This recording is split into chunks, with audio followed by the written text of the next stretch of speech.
Thank you. আসসালামু আলাইকুম sir. সালাম। আসসালামু আলাইকুম। সালাম। মেরা good morning. Good morning sir. Good morning. আজকে আমাদের এখানে এই এলাকায় আমি যেখানে বাস করি সেখানে ইলেকট্রিসিটি নাই।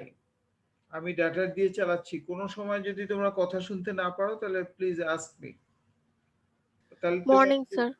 মানে আমার ডেটা ব্যবহার করতেছি, বুঝছো? কোনো সমস্যা হলে একটু বলবা স্যার, কথা স্পষ্ট বা ইত্যাদি। ওকে,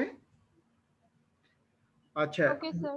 মেয়েরা, আমি তোমাদেরকে বলছিলাম যে আমরা স্টেম অ্যান্ড লিভ বা শাখাপত্র দেখবো একটু বাসায়। তোমরা কি দেখছো একটু বইয়ে? জি জি স্যার স্যার। দেখেছি। জি sir. Very good, thank you very much, thank you. যারা দেখেছো অনেক ধন্যবাদ।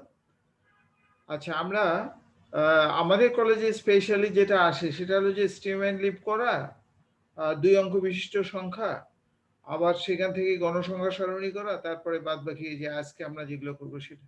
অর্থাৎ আমরা যদি গণসংখ্যা সারণী কনস্ট্রাক্ট করতে পারি, গণসংখ্যা সারণী যদি তৈরি করতে পারি, পরবর্তী সবগুলো কাজই করতে পারবো। আমাদের সিলেবাসে যা আছে 100% করতে পারবো। ওকে, তাহলে আমাদের মূল কাজ হলো যে গণসংখ্যা সারণী তৈরি করা। গণসংখ্যা সারণী তৈরি করলে হয়ে যাবে। আচ্ছা, যাই হোক মেয়েরা, গতদিনে আমরা বলছিলাম যে সেন্ট্রাল টেন্ডেন্সি বা কেন্দ্রীয় প্রবণতা, এই কেন্দ্রীয় প্রবণতাটাকে মেজার করা যায় অনেকগুলো পদ্ধতি। তার মধ্যে একটা মধ্যমা আর একটা হলো প্রচুরক।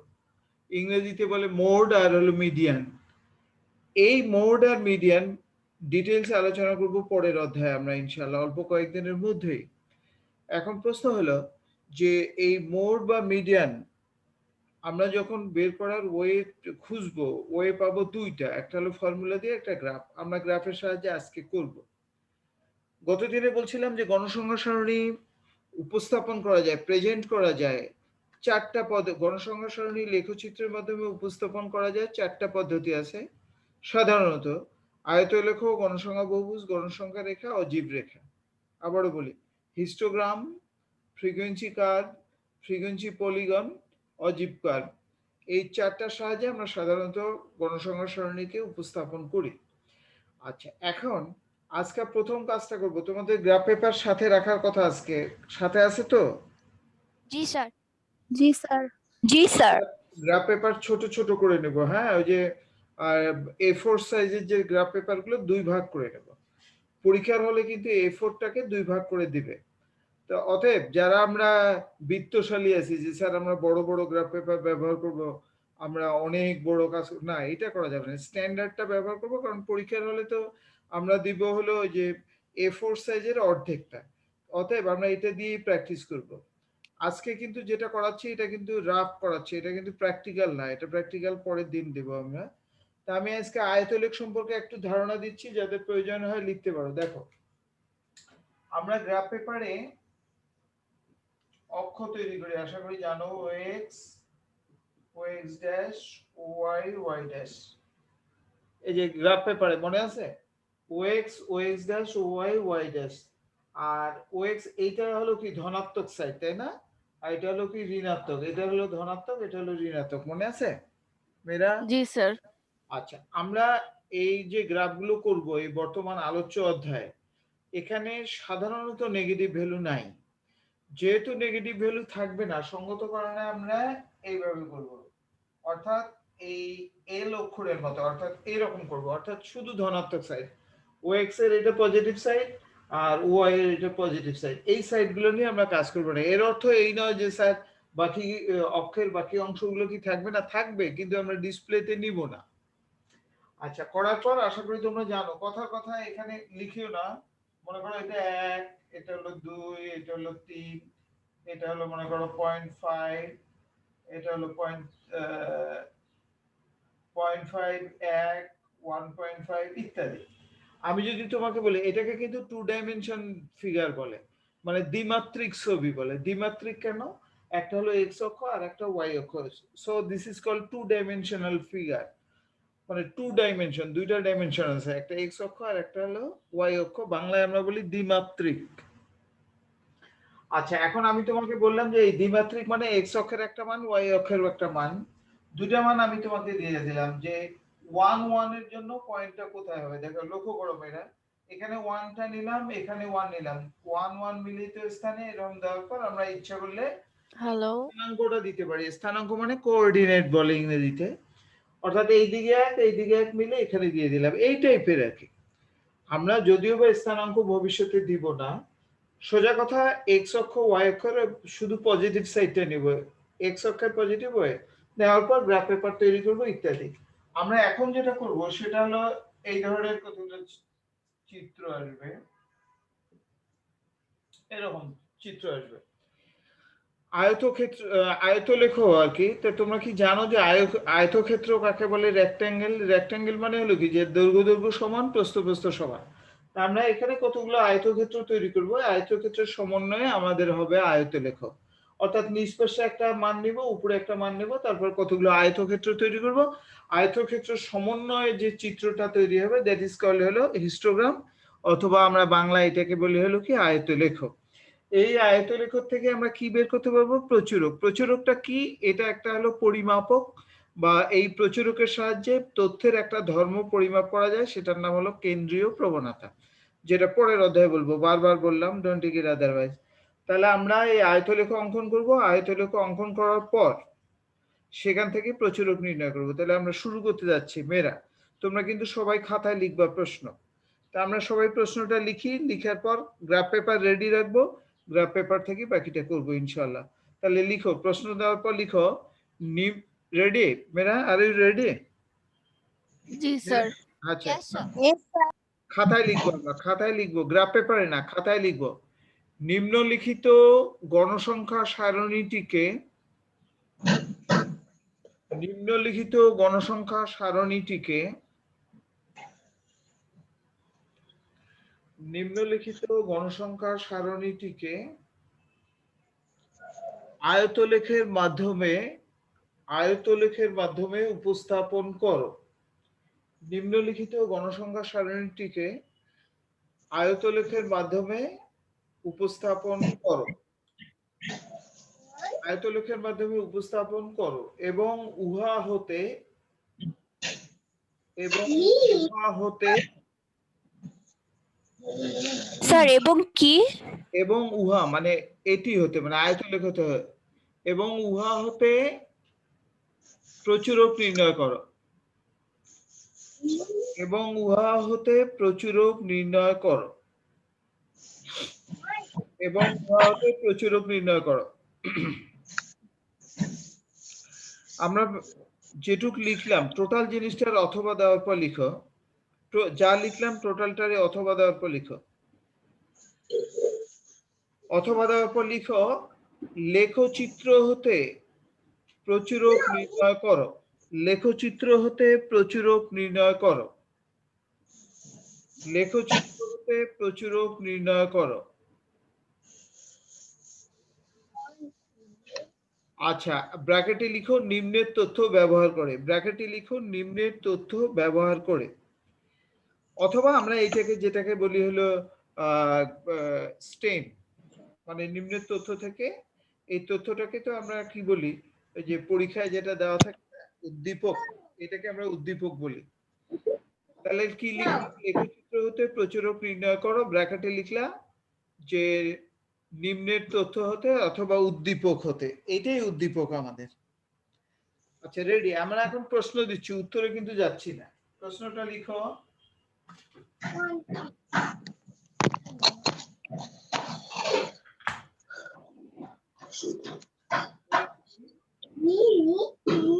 স্যার বাকিরা একটু মিউট করলে ভালো হতো। কি করবো বলো তো?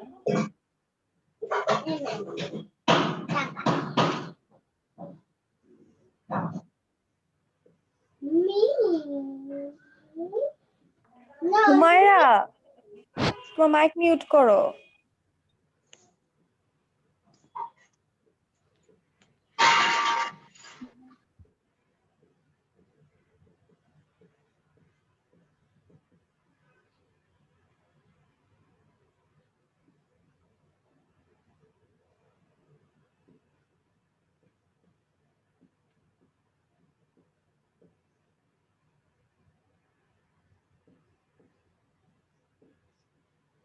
আমরা একটা ডেটা দিলাম, এটাকে উদ্দীপক বলি আমরা, তাই তো?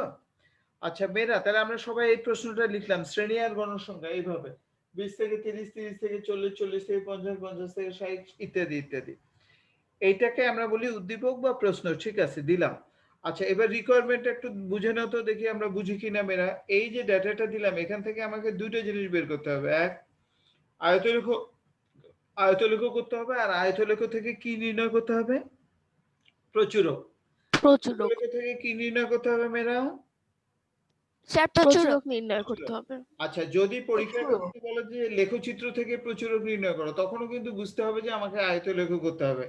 কারণ আয়তলেখ অর্থাৎ হিস্টোগ্রাম ছাড়া অল্টারনেটিভ আর কোনো ওয়ে নাই গ্রাফের মাধ্যমে বের করা। মানে যদি কেউ বলে যে প্রচুরক লেখচিত্র থেকে বের করো, ফ্রম গ্রাফ পেপার, মানে লেখচিত্র থেকে বের করো, তখন কিন্তু ডেফিনেটলি আমাদের জন্য একমাত্র ওয়ে হলো হিস্টোগ্রাম তৈরি করা। হিস্টোগ্রাম তৈরি করবো, ওখান থেকে বের করবো। এই পর্যন্ত মোটামুটি কথা। আমরা প্রশ্নটা কি ক্লিয়ার? Yes sir. আচ্ছা জি থ্যাংক ইউ। স্যার। এবার জি আমরা স্যার। খাতায় লিখবো, আবার সমাধান দেওয়ার পর লিখো প্রদত্ত তথ্যটি নিম্নরূপ। সমাধান দেওয়ার পর লিখো প্রদত্ত তথ্যটি নিম্নরূপ।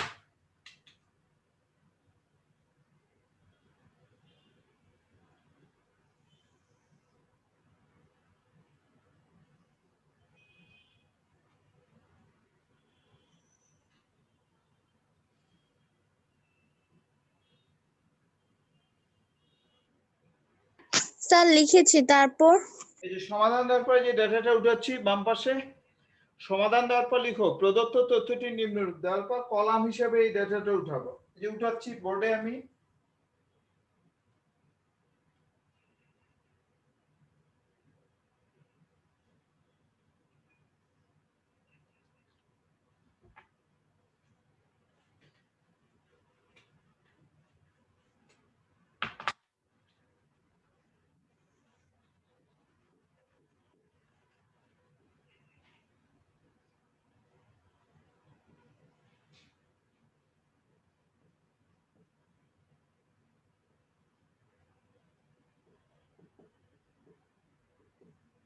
আমরা কলাম হিসেবে ডাটাটাকে উঠালাম। ওকে, বাম পাশে আমি জায়গা কম জন্য বাম পাশে উঠেছি, তোমরা ন্যাচারাল ওয়েতে যেভাবে উঠে ওইভাবে উঠাও। আচ্ছা এবার দেখো, আমরা ডাটাটা উঠালাম। সবাই কি ডাটাটা উঠাতে পারছি কলাম হিসেবে? জি স্যার। জি স্যার। জি স্যার। আচ্ছা রেদনার উঠাতে পারছো তুমি? জি স্যার। Thank you. আচ্ছা এবার মেয়েরা আমাদের পরবর্তী কাজ শুরু হলো, কিন্তু আমরা এখান থেকে কি ড্র করব, কি অঙ্কন করব? আয়তলেখ। আয়তলেখ আয়তলেখ। আয়তলেখ করার জন্য মনে রাখবা, এখানে ডেটাটা যেটা দেওয়া থাকবে তো থাকলোই, আর যদি না থাকে র ডেটা দেওয়া থাকে, তাহলে কিন্তু গণসংখ্যা সারণী প্রস্তুত করতে হয়। আমরা গণসংখ্যা সারণী প্রস্তুত কিন্তু শিখেছি। তাহলে পরীক্ষায় দুই ধরনের থাকতে পারে, এরকম ডাটাটা গ্রুপ ডাটাটা দেওয়া থাকতে পারে, অথবা র ডাটা দেওয়া থাকবে, অবিন্যস্ত তথ্য দেওয়া থাকবে, সেখান থেকে বিন্যস্ত করে নিতে হবে। তাহলে তখন আমাদের নম্বর 2 স্টেপে থাকবে। প্রথমে গণসংখ্যা সারণীর জন্য ধরো যে 5 নম্বর পাইলা, তারপরে আবার এই যে ফার্দার ডেভেলপমেন্টের জন্য আরো 5 নম্বর পাইলা, বা ইত্যাদি। তাহলে এই অঙ্কটার ক্ষেত্রে কিন্তু গ্রুপ ডাটা দেয়া আছে। সঙ্গত কারণে মেয়েরা আমরা দেখব যে এটা অন্তর্ভুক্তি দেওয়া আছে না বহির্ভুক্তি। বলো তো মেয়েরা, এটা অন্তর্ভুক্তি না বহির্ভুক্তি? অন্তর্ভুক্তি। স্যার অন্তর্ভুক্তি। এই মেয়েরা, তোমরা এখনো অন্তর্ভুক্তি বুঝলা না? এটা স্যার বহির্ভুক্তি। বহির্ভুক্তি, এটা বহির্ভুক্তি। বহির্ভুক্তি। আচ্ছা stop। 30 30 40 40 50 50 একই মান থাকলে সেটাকে বহির্ভুক্তি বলছি। তাহলে মনে রাখবা, আয়তলেখ এবং অজীব রেখার ক্ষেত্রে আমি প্রয়োজনে লিখে রাখতে পারো, আয়তলেখ এবং অজীব রেখা অঙ্কনের সময় যদি বহির্ভুক্তি দেওয়া থাকে তাহলে আর কোনো কথা নাই, তাহলে পাশে আর নতুন কোনো কলাম করতে হবে না, মানে ওই যে প্রকৃত শ্রেণী সীমা বের করতে হবে না আয়তলেখ ও অজীবের ক্ষেত্রে। আর যদি অন্তর্ভুক্তি দেওয়া থাকে তাহলে প্রকৃত শ্রেণী সীমা আমাদেরকে বের করতে হবে। তাহলে বলো তো, এটা অন্তর্ভুক্তি না বহির্ভুক্তি? বহির্ভুক্তি। তাহলে এটার আর প্রকৃত শ্রেণী সীমা বের করার দরকার নেই। মোটামুটি এই পর্যন্তই শেষ হয়ে গেল। যাদের ক্যালকুলেটর আছে দেখো তো ক্যাপিটাল এন কত, গণসংখ্যার যোগফল।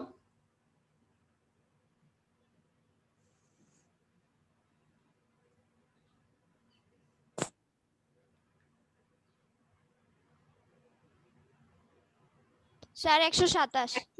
1 to 7, ওকে? 1 to 7. আচ্ছা, এবার তাহলে মেয়েরা আমরা গ্রাফ পেপারে চলে যাবো। আবারও বলতেছি, যদি আয়তলেখ বা অজীব হয় আর যদি অন্তর্ভুক্তিতে দেওয়া থাকে, অর্থাৎ যদি ইনক্লুসিভ দেওয়া থাকে, তাহলে তোমাকে এক্সক্লুসিভ করে নিতে হবে।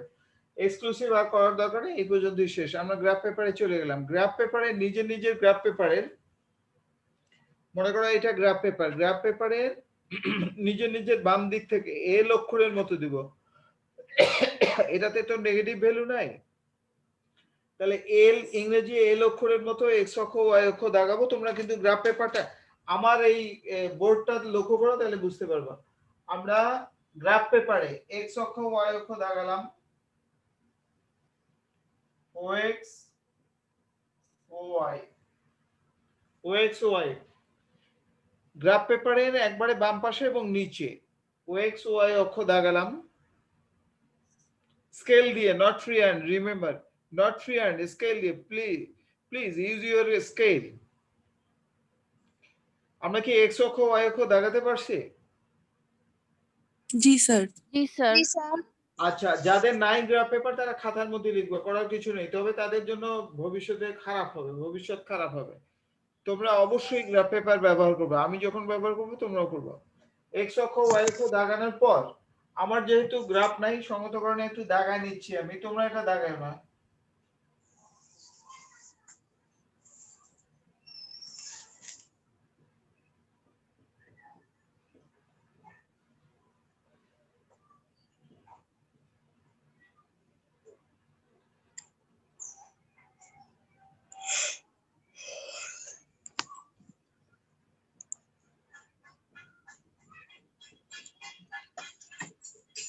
আচ্ছা মেয়েরা, যারা আমরা এক্স অক্ষ ওয়াই অক্ষ দাগাইছি, একটা মোটা দাগ বরাবর কিন্তু দিতে হয়, নাহলে গন্তে ভেজাল হবে।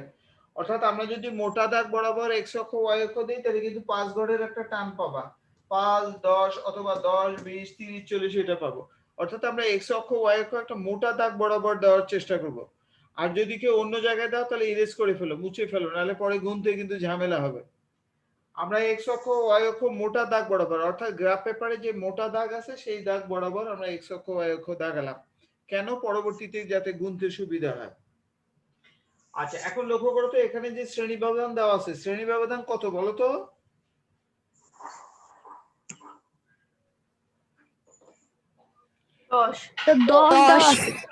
10 ইকুয়াল আর আনইকুয়াল ক্লাস ইন্টারভেল, মানে শ্রেণী ইকুয়াল। অসমান। ইকুয়াল। যদি শ্রেণী ব্যবধান সমান থাকে তাহলে তো বেঁচে গেলাম, না হলে কিন্তু ওই গণসংখ্যার ঘনত্ব বের করে নিতে হয়, ফ্রিকোয়েন্সি ডেনসিটি। যাই হোক, ওটা রেয়ার কেস, ওটা কম আসে, তাহলে আমরা ওটা বাদ দিলাম। তাহলে প্রথম কথা হলো যে এটা বহির্ভুক্তি দেওয়া আছে, বাঁচলাম। তারপরে এটা ইকুয়াল না আনইকুয়াল, ইকুয়াল ক্লাস ইন্টারভেল, এটাও আমরা বাঁচলাম। আনইকুয়াল থাকলে কিন্তু ঝামেলা আছে, সেটার জন্য আলাদা পদ্ধতিতে করতে হয়, বাট ইট ইজ রেয়ার, কম আসে। আচ্ছা, আমরা এবার প্রসঙ্গে আসি। আমরা গ্রাফ পেপারে নিজের নিজের গ্রাফ পেপারে 5 ঘর অন্তর অন্তর একটা করে ফোঁটা দেব পেন্সিল দিয়ে, নিজের নিজের গ্রাফ পেপারে 5 ঘর অন্তর অন্তর ফোঁটা দিয়ে দাও।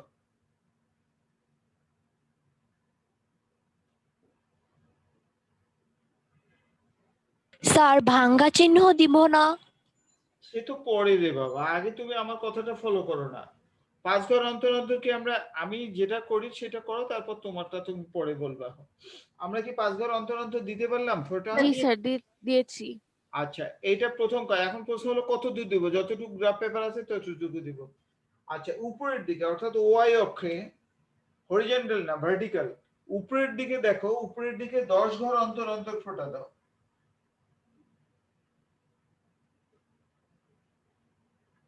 10 ঘর অন্তর অন্তর ফোঁটা দিলাম জি উপরে। স্যার, দিয়েছি। আচ্ছা, এখন প্রশ্ন হলো স্যার এটা কেন করলেন? এটা করলে একটা সুবিধা হয়, যদি তুমি এটা না করো তাও আপত্তি নেই, কিন্তু এটা করলে এটা বেটার, মানে you will help from it. আচ্ছা, এখন প্রশ্ন হলো যে আমরা নিচের দিকে নেব হলো শ্রেণীর নিম্ন সীমাগুলো। শ্রেণীর নিম্ন সীমা কত? 20, 30, 40 ইত্যাদি। তবে প্রথমের দিকে 5টা ঘর আমরা কেটে বাদ দিব, এটাকে ব্রেক দেওয়া বলে। কেন পরে আলোচনা করতেছি। তাহলে প্রথমের দিকে 5 ঘর আমরা ব্রেক করে দিলাম, কেটে দিলাম। প্রথমের দিকে 5 ঘর কেটে বাদ দিয়ে দিলাম। ব্রেক কেন দিলাম আমি পরে বলতেছি। তাহলে প্রথমের দিকে 5 ঘর ব্রেক করে দিলাম। প্রশ্ন করা যেতে পারে স্যার আমরা কি 2 ঘর ব্রেক 3 ঘর ব্রেক দিতে পারি না? পারি, পরে গণতে ঝামেলা হয়। এই জন্য 5 ঘর ব্রেক দিলাম যাতে পরবর্তীতে কাউন্টিং এ আমাদের সুবিধা হয়। আচ্ছা, দেওয়ার পর এই 5 ঘর ব্রেক দেওয়ার পর নিম্ন সীমাগুলো 5 ঘর অন্তর অন্তর বসাবো। কেন 5 ঘর অন্তর অন্তর বসাবো? কারণটা হলো যে এখানে ক্লাস ইন্টারভ্যাল ইকুয়াল না আনইকুয়াল? ইকুয়াল। যেহেতু ইকুয়াল ওই জন্য আমরা 5 ঘর অন্তর অন্তর বসাবো। প্রশ্ন হলো স্যার আমরা কি 10 ঘর অন্তর অন্তর বসাতে পারি না? অবশ্যই পারবো, কিন্তু আমাদের তো গ্রাফ পেপার লিমিটেড, পরীক্ষার সময় তো লিমিটেড গ্রাফ পেপার দেওয়া থাকে, অতএব কেউ 10 ঘর 20 ঘর ইচ্ছা করলেই দিতে পারবে না, আর দেখতেও ভালো হবে না। অতএব স্ট্যান্ডার্ড যেটা সেটা আমরা নিব, 5 ঘর অন্তর অন্তর ফোঁটা দিব। ফোঁটা দেওয়ার পর 5 ঘর ব্রেক করে দিলাম, এরপরে লোয়ার লিমিটটা অর্থাৎ নিম্ন সীমাটা 5 ঘর অন্তর অন্তর বসাবো, because our given data is hold equal class contain equal class interval। তাহলে প্রথমটা হলো 20, তাহলে 20 লিখলাম 5 ঘর অন্তর অন্তর। এরপর হলো 30, 40, 50, 60, 70, একটা অতিরিক্ত বসাতে হয়, তাহলে বসালাম 80। তাহলে মেয়েরা আমাকে ফলো করো, তাহলে এখানে কি হলো 20 থেকে 70 পর্যন্ত আমরা বসালাম 5 ঘর অন্তর অন্তর। কেন? মানে ইট কন্টেইনস বা ইট হোল্ড ইকুয়াল ক্লাস ইন্টারভ্যাল, এটা বহন করতেছে ইকুয়াল ক্লাস ইন্টারভ্যাল, এই জন্য 5 ঘর। এখন প্রশ্ন হলো স্যার এটা যদি 200 300 400 500 হতো তাও 5 ঘর অন্তর অন্তর বসাবো, 2000 3000 4000 তাও 5 ঘর অন্তর অন্তর বসাবো। তাহলে আমার প্রশ্ন হলো যে যদি ইকুয়াল ক্লাস ইন্টারভ্যাল হয় সবসময় তোমরা 5 ঘর অন্তর করে বসাবে, স্ট্যান্ডার্ড সাইজ হবে। তবে লোয়ার লিমিট যখন শেষ হবে একটা আপার লিমিট দিতে হয়, অর্থাৎ যখন নিম্ন সীমাগুলো শেষ হয়ে যাবে একটা আপার লিমিট দিব। কেন? একটু পরে বলতেছি। তাহলে দেখো তো মেয়েরা, এখানে আমি যেটা নিচে বসালাম এটা কি লোয়ার লিমিট না আপার লিমিট অর বোথ? দেখো 20 to 70, 20 to 70 প্রেজেন্ট হিয়ার, আর upper limit 30 to 80, 30 to 80 present here. অর্থাৎ এখানে আপার লিমিট লোয়ার লিমিট উচ্চ সীমা নিম্ন সীমা দুইটাই আছে না একটা আছে? দুইটাই আছে। দুইটাই আছে। তাহলে মেয়েরা আমি এখন নিচে লিখতে চাই, কি লিখবো? উচ্চ সীমা নিম্ন সীমা না শ্রেণী? শ্রেণী। আবার বলতেছি শ্রেণী লিখবো। লিখতে চাই উচ্চ সীমা নিম্ন সীমা শ্রেণী? শ্রেণী লিখবো। শ্রেণী, থ্যাংক ইউ। কে বললে জানি না, থ্যাংক ইউ ভেরি মাচ। তাহলে আমরা নিচে লিখলাম স্যার স্নেহা বলছি। Sneha, thank you very much Sneha. তাহলে নিচে লিখলাম শ্রেণী। আচ্ছা, উপরে নিব গণসংখ্যা, তাহলে উপরে লিখো গণসংখ্যা।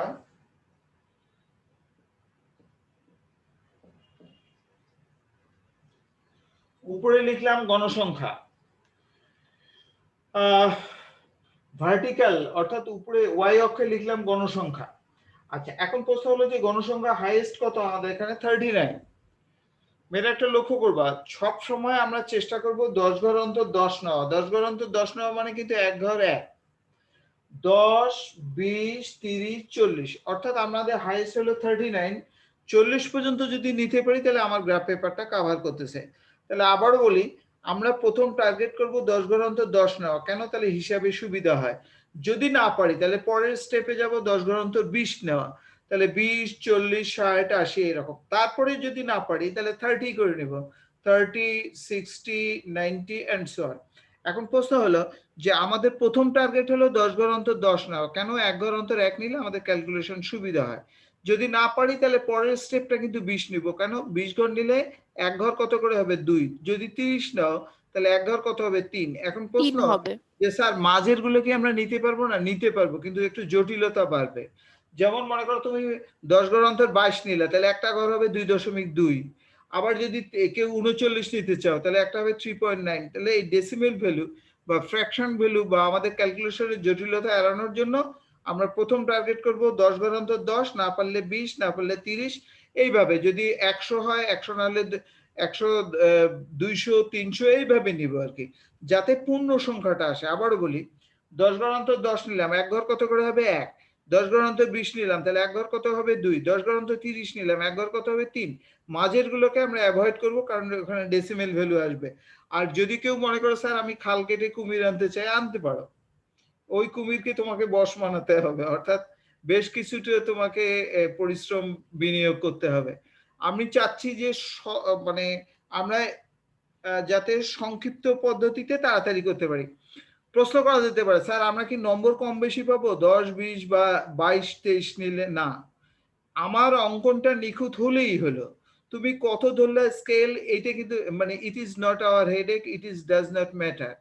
তুমি আমার যে ফিগারটা আছে এটা অ্যাকুরেটলি যদি অঙ্কন করতে পারো, it is good enough for us, মানে এটা তোমার মার্কস পাওয়ার জন্য যথেষ্ট। তাহলে আমরা উপরে গণসংখ্যা নিতে যাচ্ছি 10 ঘর অন্তর 10, because highest is 39। So write down please 10, 20, 30 and last one 40। 10 ঘর অন্তর 10 মানে এক ঘর কিন্তু এক। আমরা কিন্তু সবাই রেডি হবো। আরেকটা কথা বলি নেই, আমার এই গ্রাফটা ইনকমপ্লিট থাকতে পারে, থাকলে আমরা হাতের কাছে রাখবো, আগামী দিন আবার এখান থেকেই শুরু করব। যদি ইনকমপ্লিট থাকে, থাকার সম্ভাবনা বেশি। আচ্ছা মেয়েরা, এবার নিজের নিজের বাম হাতের আঙ্গুল 20 বরাবর রাখো, সবাই নিজের নিজের বাম হাতের আঙ্গুল 20-এ রাখো। আর সেই সময় গণসংখ্যা কত? 5। তাহলে 20 বরাবর 5 ঘরে ফোঁটা দিয়ে দাও, 20 বরাবর 5 ঘরে ফোঁটা দিয়ে দিলাম। আবারও বলি, এইটা যদি দিতে পারো বাকি সব নিজেই পারবা। মেয়েরা দেখো তো 20 বরাবর কত বসালাম? 5 5, because frequency in first class is 5, অর্থাৎ 20 থেকে 30 পর্যন্ত ফ্রিকোয়েন্সি বা গণসংখ্যা দেওয়া আছে কত? 5। এইটা যাদের যাদের গ্রাফ পেপার আছে আমরা কি বসাতে পারছি? জি স্যার। জি স্যার আমরা বসাতে পারি। এরা একাই বলতেছে নাকি অন্যরা বলতেছে? না স্যার, সবাই বলছে তো। সবাই বলতেছে। Thank you Sneha, loud speaker, ও তো জোরে বলে দিল। Thank you Sneha. আচ্ছা এবার দেখো আমরা দ্বিতীয়টাতে যাব। 30 বরাবর বসাবো হলো 12। বাম হাতের আঙ্গুল 30 তে রাখো সবাই, নিজের নিজের বাম হাতের আঙ্গুল 30 তে রাখলাম। এই বরাবর 12, এই যে 10 আসলাম, 10-এর উপরে 2 ঘর, 10-এর উপরে 2 ঘরে ফোঁটা দিয়ে দিলাম, 10-এর উপরে 2 ঘরে ফোঁটা দিয়ে দিলাম, দ্যাট ইজ 12। কারণ আমরা আগে বলছি এক ঘর কিন্তু এক, 10 ঘর অন্তর 10 মানে এক ঘর এক। এবার 40 তে যাব, নিজের নিজের বাম হাতের আঙ্গুল আমরা 40 তে রাখলাম, রেডি? 40 বরাবর কত? 35। 40, 30, 40 আর 30 মিলিত যাওয়ার পর উপরে আরো 5 ঘর, 40 বরাবর 35 এ ফোঁটা দিয়ে দিলাম। হুমায়রা বোন আওয়াজ হচ্ছে। সুমায়া মিউট করে নেওয়ার প্রয়োজনে। আর ওই বাবু থাকলে পাশে, ওরা যদি থাকে ছোট ভাই বোন বা যাই হোক, ওই মিউট করে নেবা। ওরা কিন্তু আসবে, ওদেরকে আবার ধমক টমক দিও না, বাচ্চারা আসবেই, ওরা আসবেই। আর ওদেরকে কখনোই ধমক বা মারামারি এগুলাতে যাবা না, কিন্তু বাচ্চাদেরকে সবসময় মোটিভেশন করবা, বুঝাবা যে বাবা এটা না ওইটা, ভাইয়া এটা না ওইটা, ইত্যাদি। কখনো কখনো না। আচ্ছা আবার আসলাম 40 বরাবর আমরা 35 কি দিতে পারলাম মেয়েরা? জি স্যার। জি স্যার। আচ্ছা জি স্যার। তোমার লাউড স্যার দিতেছি। আচ্ছা এবার দেখো 50 বরাবর বসাবো কত? 40। 50-এ বাম হাতের আঙ্গুল রাখবো আমরা সবাই, 50-এ বাম হাতের আঙ্গুল রাখলাম, 40 বরাবর আসলাম, তার এক ঘর নিচে নামলাম, 39 হয়ে গেল। 40-এর এক ঘর নিচে 39। 40 বরাবর আসার পর এক ঘর নিচে নামবো, that is called 39। Can you put it? আমরা কি এটা পুট করতে পারছি? ইয়েস স্যার, ইয়েস জি স্যার। স্যার। আচ্ছা জি স্যার। আচ্ছা এবার 25, 60 বরাবর বসাও তো মেয়েরা। 60 তে বাম হাতের আঙ্গুল রাখো আর 25 এ ফোঁটা দিয়ে দাও। 20 স্যার বসিয়েছি। আচ্ছা আমরা 25 বসিয়ে ফেলছি। আমারটা কিন্তু গ্রাফ পেপার নাই, ভাবিও না যে এটা অ্যাকুরেট হচ্ছে, আমি তোমাদেরকে ধারণা দিচ্ছি, অ্যাকুরেট ফিগার হচ্ছে তোমাদেরটা। আচ্ছা লাস্ট ওয়ান 70 বরাবর কত? 11। 70 বরাবর 10-এর উপরে এক ঘর দিয়ে দাও। আচ্ছা এবার যারা শেষ হয়ে গেছে 11 বসাতে পারছো, please count how much points. 1 2 3 4 5 6। সবাই একটু গুনে নাও পয়েন্ট কয়টা? স্যার 6টা। 6টা। আচ্ছা আমরা এখানে গুনে দেখি, 1 2 3 4 5 6 মিলে গেছে। 6টা হলে হয়ে গেল। এইবার কিন্তু আমরা আয়তক্ষেত্র তৈরি করব মেয়েরা। আয়তক্ষেত্র তৈরি করতে গেলে তোমরা তোমাদের নিয়ম অনুসারে করবে না, আমার মতো করবা, তাহলে তোমাদের পরীক্ষার হলে বা কাজটা ইজি হবে। এবার নিজের নিজের স্কেল তৈরি রাখো, আর স্কেল দিয়ে বিন্দু থেকে এক্স অক্ষ পর্যন্ত সোজা পারপেন্ডিকুলার লম্বভাবে যোগ করো, লম্বভাবে যোগ করো।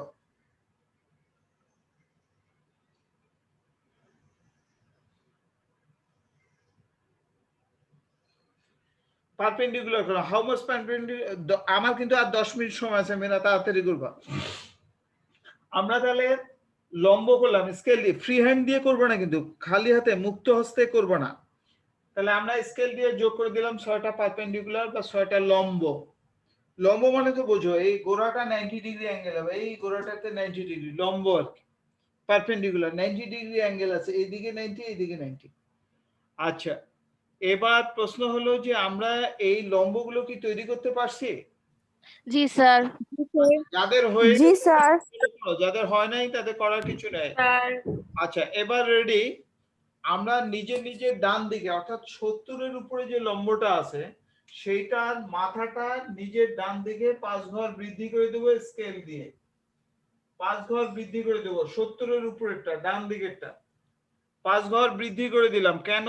যে এটা নিচে 5 ঘর ব্রেক মানে 5 ঘর অন্তর অন্তর দেওয়া আছে, ওই জন্য ওখানে 5 ঘর দিলাম। কারণ এটা একটা আয়তক্ষেত্র, আয়তক্ষেত্র মানে যাদের দৈর্ঘ্য দৈর্ঘ্য সমান, প্রস্থ প্রস্থ সমান। তাহলে নিচের দিকে 5 ঘর আছে, ওই জন্য সঙ্গত কারণে 70-এর উপরে লম্বটা ডান দিকে 5 ঘর বৃদ্ধি করলাম। একইভাবে সবগুলো লম্ব ডান দিকে 5 ঘর করে বৃদ্ধি করে দাও। সবগুলো লম্ব ডান দিকে বৃদ্ধি করে দাও 5 ঘর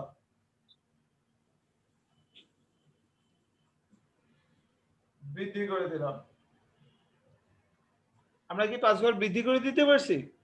জি স্যার। Yes, sir. জি স্যার।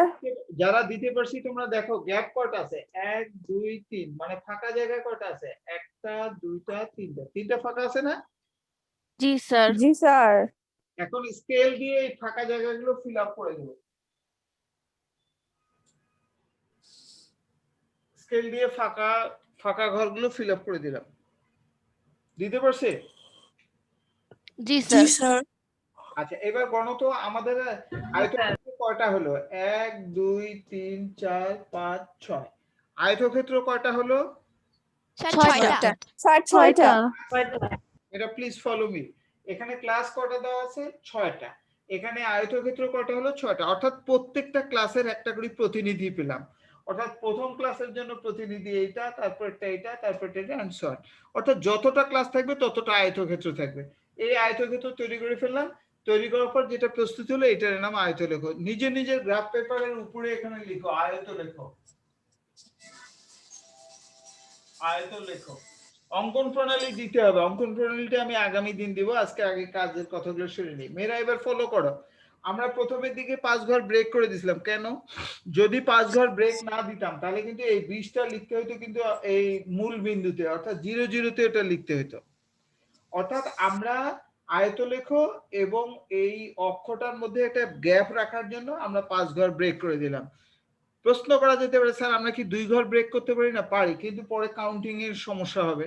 এই জন্য আমরা স্ট্যান্ডার্ড 5 ঘর দিলাম, যাতে পরবর্তী 5 ঘর গুনতে আমাদের সুবিধা হয়। তাহলে আমাকে যদি কেউ জিজ্ঞেস করে তোমরা যে স্যার ব্রেক কেন করে দিলেন, যে অক্ষ থেকে অক্ষ এবং আয়তলেখের মধ্যে একটা দূরত্ব বজায় রাখার জন্য এটা দিলাম। পাশাপাশি এটা কিন্তু 0 থেকে শুরু না, শুরু কিন্তু এটা 20 থেকে। তারপরেও 0 হলেও আমরা একটা গ্যাপ দিব।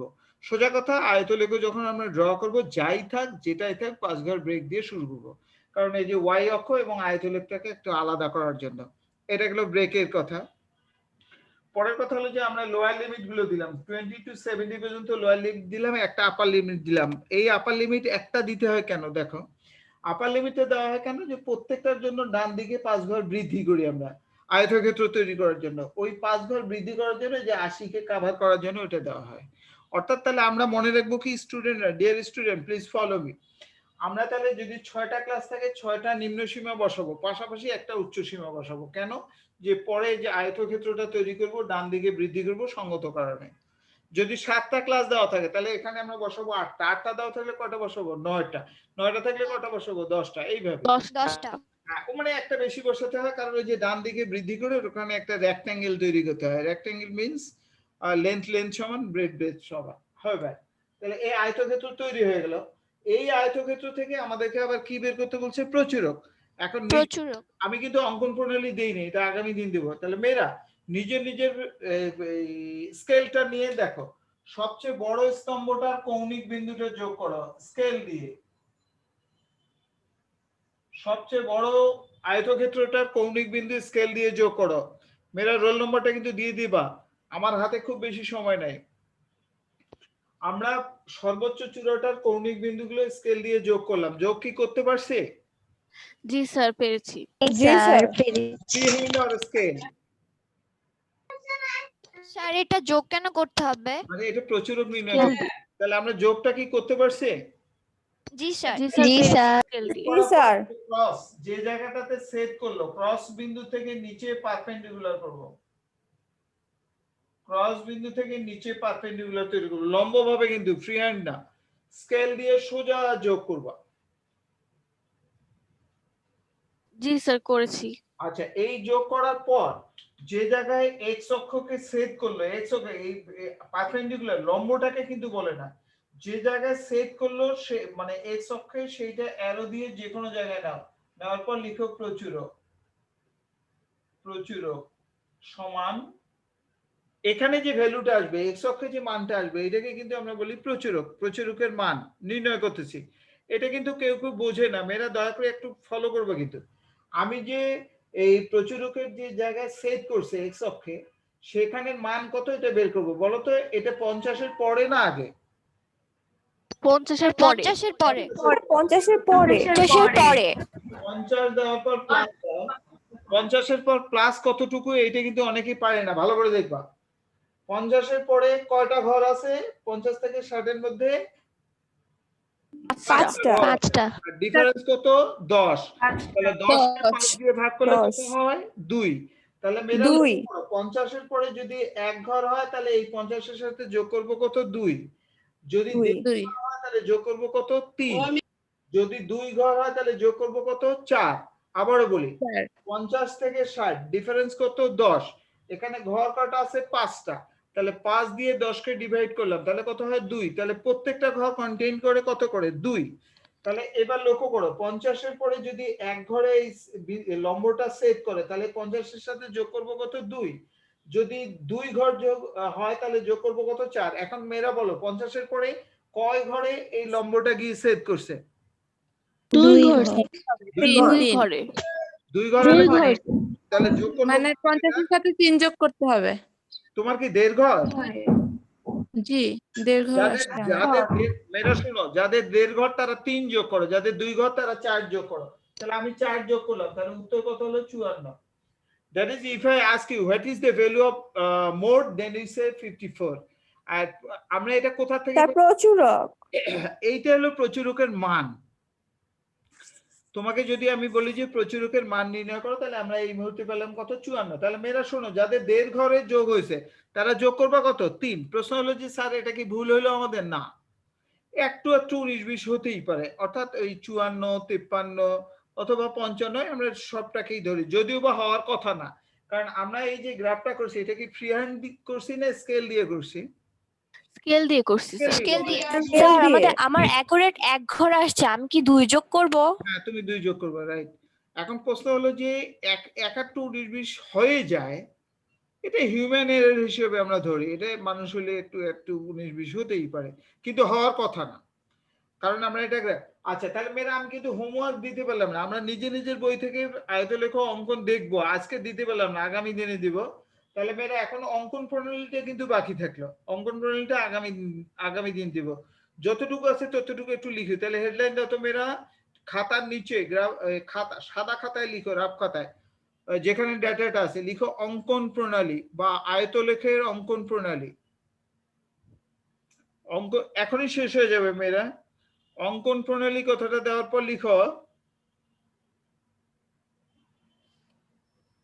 নিচে OX অক্ষে, আমি কিন্তু মুছে ফেললাম মেয়েরা, OX অক্ষে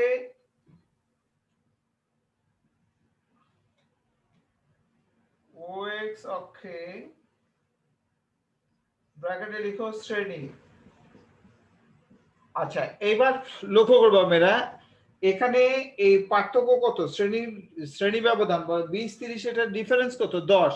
এটাকে কিন্তু ইউনিট বলে, একক। তাহলে লিখবা যে 10 একক সমান সমান 5 বর্গ ঘর। 5 বর্গ ঘর। দেখো তো